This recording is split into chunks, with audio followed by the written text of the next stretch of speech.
Hola, mi nombre es Tania Limón Pérez y voy a presentar el tema de columna vertebral. Voy a hablar sobre la inspección y palpación de la misma. Inspección. La exploración completa del raquis empieza con el enfermo de pie y mirando la estática de la columna, desde atrás y desde el lado del enfermo.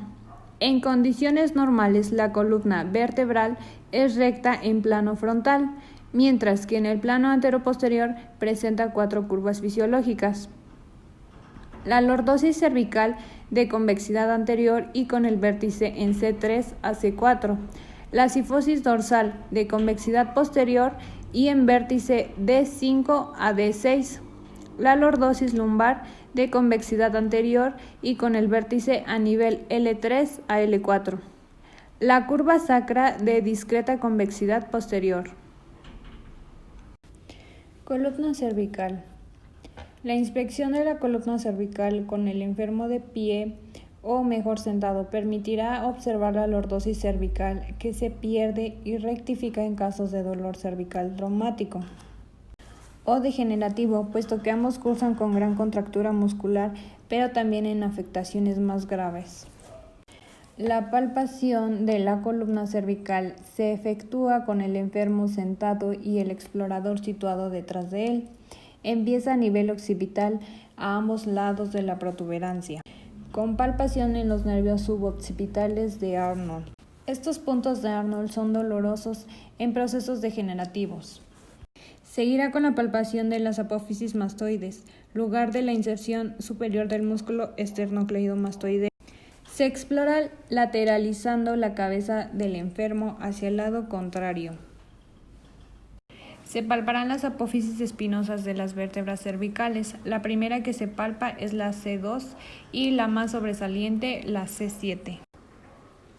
Se palparán también las carrillas articulares en ambos lados de las espinosas y en la profundidad del músculo trapecio. Su palpación es mejor hacerla de los dos trapecios a la vez para valorar una contractura o dolor diferencial, lo que suele verse en las lesiones cervicales en flexión, pero también en muchas otras patologías de columna cervical. La palpación de la cara anterior del cuello se hará con el enfermo sentado en decúbito supino. En él se explorarán las cadenas linfáticas situadas por dentro de los mencionados músculos, las glándulas tiroides y el pulso de la arteria carotidia. En la cara anterior se observará la fosa supraclavicular por la que se puede palpar una costilla cervical y se buscarán varias estructuras prominentes como el hueso hioide. Columna dorsolumbar. Inspección. Con el enfermo en bipedestación y mirándolo de perfil observaremos si se conservan las curvas fisiológicas o hay una deformidad en plano anteroposterior.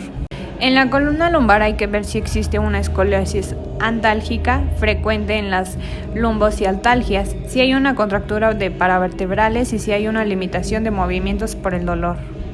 La palpación de la cara posterior puede hacerse en el enfermo en bipedestación o mejor en decúbito prono. Se podrán palpar las escápulas, especialmente el borde medial de la punta y el ángulo superointerno donde se inserta el músculo angular del omóplato. Se palparán los meniscos articulares a cada lado de las vértebras, que serán dolorosos en procesos degenerativos.